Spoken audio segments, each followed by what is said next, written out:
ओम गुरुर्ब्रह्मा गुरुर्विष्णु गुरुर्देवो महेश्वरा गुरुर् साक्षात् परम ब्रह्म तस्मै श्री गुरुवे नमः।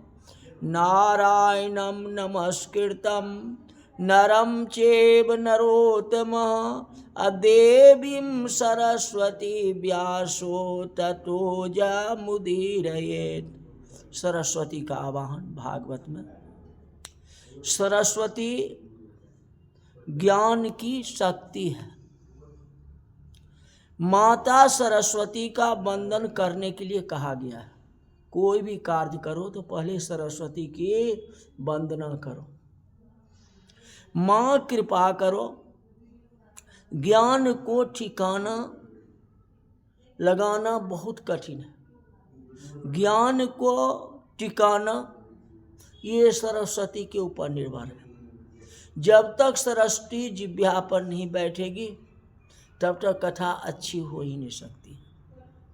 सरस्वती के बिना जो है कथा हो ही नहीं सकती। इस समय तो आप सभी ज्ञानी संत के जैसे ही बैठे हो, वंदना करने की इच्छा होती। कहते कितनी शांति रखते हो। अभी तो शांति है, यहाँ से घर में जाने के बाद भोजन की तैयारी न हो तो आपको शांति रहेगी कि नहीं, ये जो है मन में शंका है। मानव समाज में संत है, मानव समाज में ही संत है। सभा में मानव जो है ज्ञानी है। जितना ज्ञान मानव के पास में है उतना पशु पक्षी में नहीं। घर में जाने के बाद उसका ज्ञान कहाँ चला जाता है कोई पता ही नहीं रहता है। कथा में तो रहता है ज्ञान, ध्यान से आप सुनते हो। जब परिवार के अंदर चले जाते हो तो परिवार की बात सुन करके ज्ञान विहीन हो जाता है। लोग उचित और अनुचित का विचार नहीं करते। कितने लोग घर में भी ज्ञानी होते हैं, ये बात नहीं है जो सब ऐसे ही हो जाते हैं। कुछ लोग ज्ञानी होते हैं, दरवाजा बंद करने के बाद एकांत में उनका ज्ञान बह जाता है। यहाँ कौन देखने वाला है? ज्ञान को टिकाना बड़ा कठिन है। सरस्वती माता जो है ज्ञान की शक्ति है, विद्यादायिनी है, संसार के शक्ति के आधार है। द्रव्य शक्ति, ज्ञान शक्ति, क्रिया शक्ति। क्रिया शक्ति ही महाकाली है, क्रिया शक्ति महाकाली है, और द्रव्य शक्ति महालक्ष्मी है, और ज्ञान शक्ति ही महासरस्वती। सनातन धर्म में शक्ति के साथ ब्रह्म की पूजा होती है। शक्ति विशिष्ट ब्रह्म की भक्ति होती है। सरस्वती माता ज्ञान शक्ति है। सरस्वती माता के चरण में सबसे पहले वंदना करता हूँ, उसके बाद कथा, जिससे ज्ञान टिक जाए। तो सरस्वती माता सहाय रहेंगे तो सब कुछ। सूत जी सरस्वती माता का ध्यान करके, गणेश का ध्यान करके कथा को आरंभ करते हैं। शौनकादि ऋषियों को वंदन करते हैं। आपने बहुत सुंदर प्रश्न किया है। मैंने बहुत से संतों की सेवा की है। अनेक संतों का सत्संग किया है। संत सेवा से, सत्संग कि जो कुछ मिला है आपकी सेवा में अर्पण कर रहा हूँ। यीशु जी महाराज नहीं कहते हैं कि मैं कथा करता हूँ, जो संतों के द्वारा हमें ज्ञान प्राप्ति हुआ है वह कथा मैं आप लोगों को सुनाता हूँ। जरा भी संकोच नहीं रखूंगा। सूजी महाराज को अभिमान नहीं है जी मैं बड़े वक्ता हूँ या कथावाचक। इन बात को छोड़ दिया। सहारा किसको लिए? तो गणेश जी को। सहारा किसका लिए? तो सरस्वती माता को। सहारा किसका लिए? तो संतों के। संतों के आशीर्वाद से मैं इस कथा को प्रारंभ करता। कहते मैंने तो ऐसा निश्चय किया है, जो जीव जो है ईश्वर का अंश है। ईश्वर अंश, जीव अविनाशी। जो जीव भगवान का अंश है, वह जीव भगवान के चरणों में जाए, भगवान के साथ एक हो, तभी जीव का कल्याण है।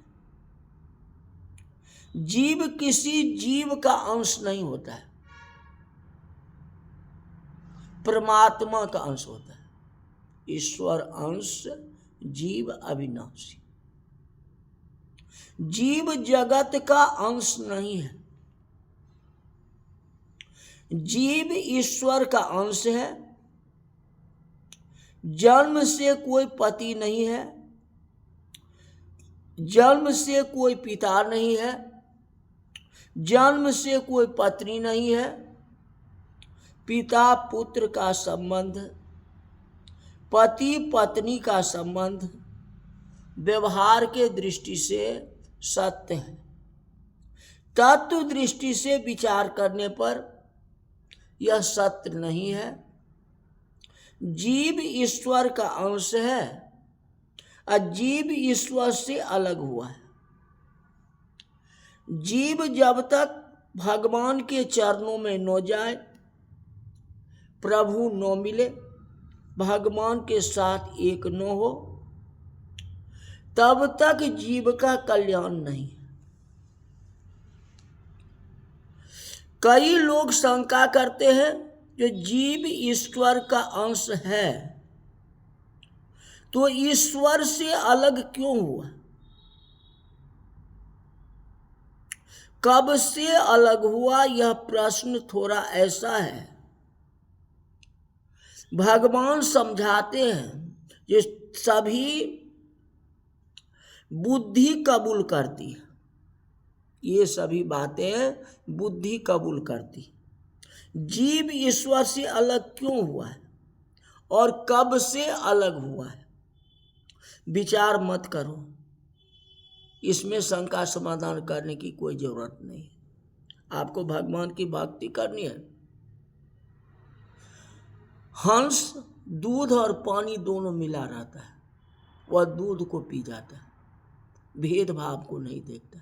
तो भगवान की लीला भगवान की, तो उसमें हमको जो है संदेह नहीं करनी चाहिए।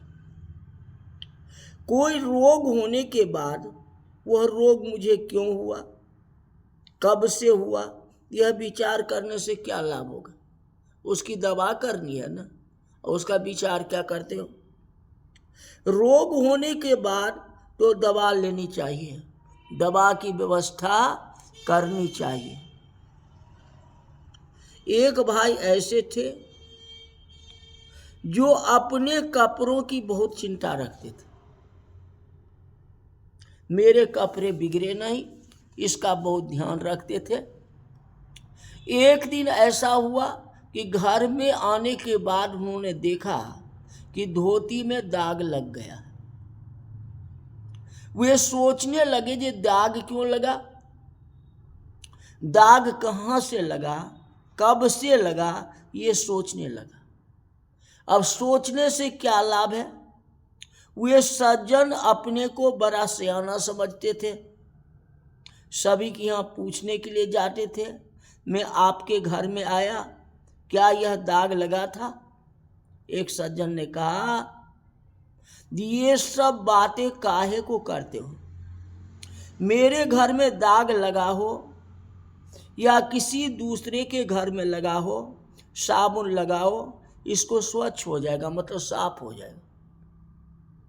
दाग कहाँ लगा, कब लगा, कैसे लगा, यह सिर्फ विचार करने से क्या दाग चला जाएगा? नहीं जाएगा।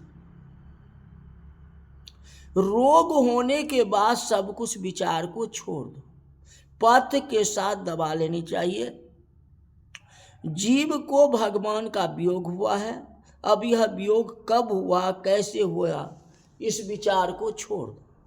वासुदेवम भगवती भक्ति योग प्रयोजिता अजन्यात् नाशो वैराग्यम ज्ञानम च यद देवकम। भगवान श्री कृष्ण का ध्यान करो, प्रेम से पूजा करो, प्रेम से भगवान का नाम का कीर्तन करो। सेवा स्मरण जो तन में होता है उसी को भगवान दर्शन देते हैं।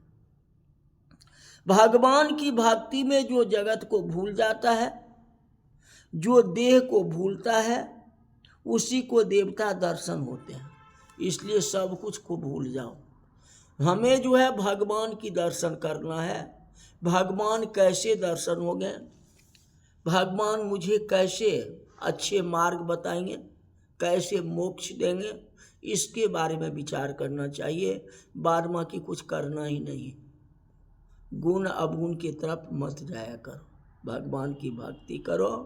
कथा कल बताएंगे, इससे आगे। आज की कथा यही तक रही। बोल वृंदावन बिहारी लाल की जय।